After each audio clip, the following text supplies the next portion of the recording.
Hi, my name is Carla, and I work for the Detroit Zoological Society. Today, we're reading Big Night for Salamanders by Sarah Marwell Lamstein with art by Carol Betta.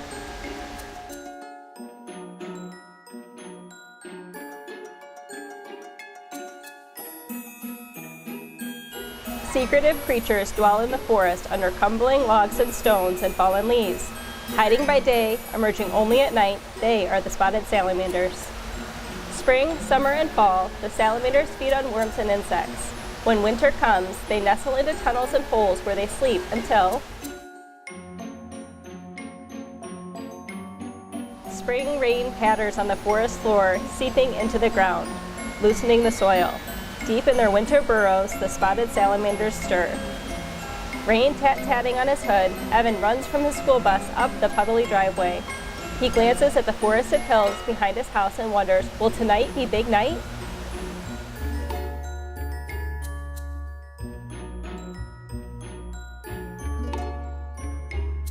Salamanders crawl up through the thawing earth into the rain. The moist air bathes their delicate skin. Evan sips hot chocolate and peers at the thermometer outside the kitchen window. 42 degrees, he says. Will they come out tonight? The temperature's just right, says his mother.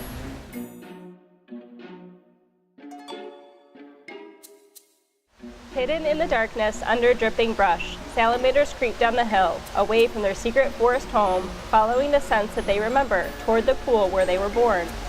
At dinner, Evan's question floats above the raindrops' noisy chatter. Is tonight big night, he asks. Could be, said his father. Warmest rain since winter.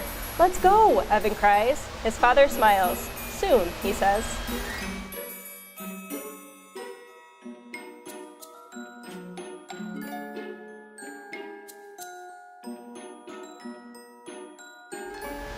Across the road and through the trees, raindrops splash into a vernal pond. Filled in spring with rainwater and melting snow, here salamanders breed. Evan clears the dishes from the table, then leaps for his raincoat. I'm ready, he calls. He grabs a flashlight off the shelf. His mother laughs. Hold on, she says. She wraps his flashlight in pink plastic. You don't want to startle them with the glare.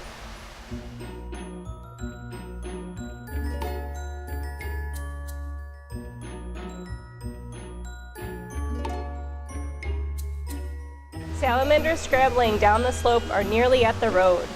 Evan dashes toward the road. A car speeds past. Wait, his mother cries. Evan rushes back and tugs his parents' hands. Hurry, he says. We have to help them.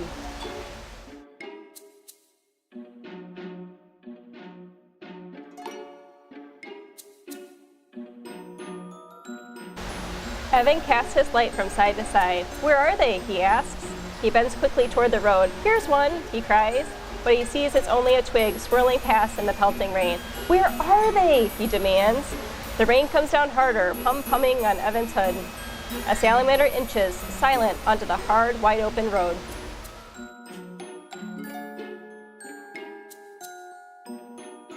I see one, Evan cries.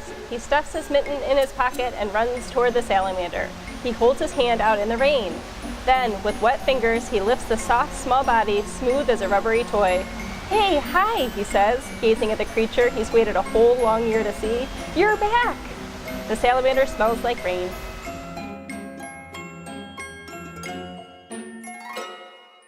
Evan carries the salamander across the road and puts his hand down in the leaves. You're safe now, salamander, he says. Now go! The salamander's belly skims past his palm, her thin toes tickling Evan's fingers.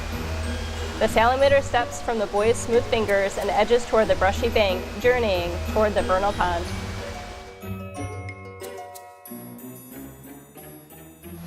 Evan hears a motor. He jumps to the roadside and waves his flashlight up and down. A car slows to a stop. You folks all right? Asks the driver. We're fine, his father says, but the salamanders. Another salamander stops in the road, stunned by the cold blacktop and the car's bright glare.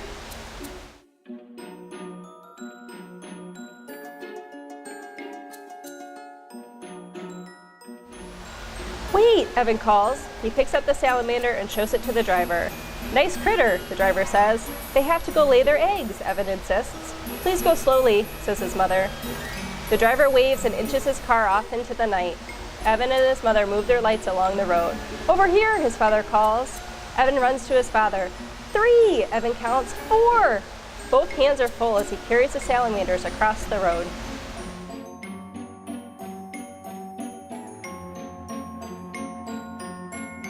Salamanders slip into the vernal pool. Rippling, gliding, they move with greater ease and quickness than they had moved on land. An hour passes. Evan stamps his cold feet back to warmth. 36, he calls. He spies another salamander. 37! He hops up and swoops in careful dance, watching out for salamanders. "Big night," he crows.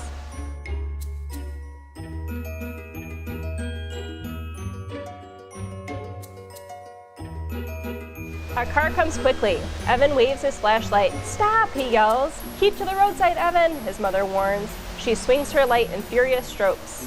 Evan squeezes shut his eyes. "Slow down," his father bellows. The car skids to a stop. Its motor ticks above the quieter rain. "Anything wrong?" asks the driver.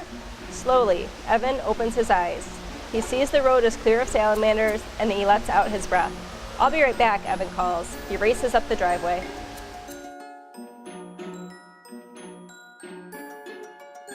The kitchen light is bright. Evan plucks his markers from a drawer and rummages for cardboard and plastic wrap.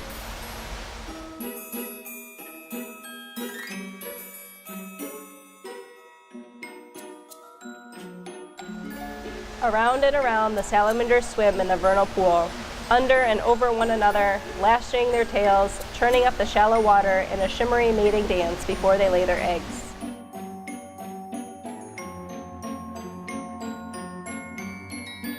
Evan's mother and father follow him to the corner of the road.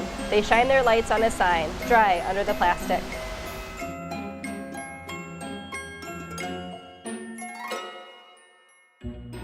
A car turns in the road. Evan jumps up and holds his sign up higher. The driver stops. She rolls down her window. "I hope they crossed just fine," she says, then backs her car around. "She read my sign," Evan sings. He smiles and a yawn slips out. "It's getting late," says his father. "But we have to help them," Evan pleads. "Not many cars are out at this hour," his father says. "We'll prop up your sign so drivers will see it." Evan turns toward home. His light falls on a salamander crossing in the middle of the road.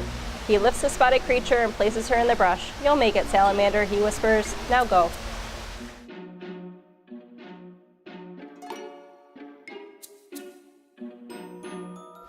Over a week of nights, the salamanders breed and lay their eggs in the vernal pool. Then they leave the pool and crawl back toward the forest. Several weeks later, from the eggs in the pool, salamander larvae emerge. The larvae grow, and toward summer's end, they lose their gills and begin to breathe air.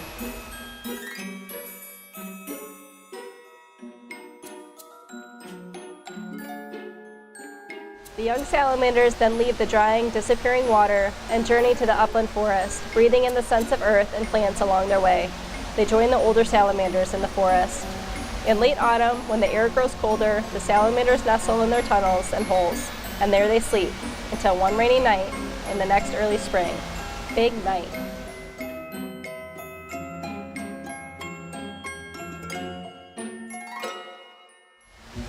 Did you know that the Japanese giant salamander is the second largest salamander in the whole world? You can see them here at the Detroit Zoo next time you visit. Thanks for joining us for March's Reading Month. Come visit soon.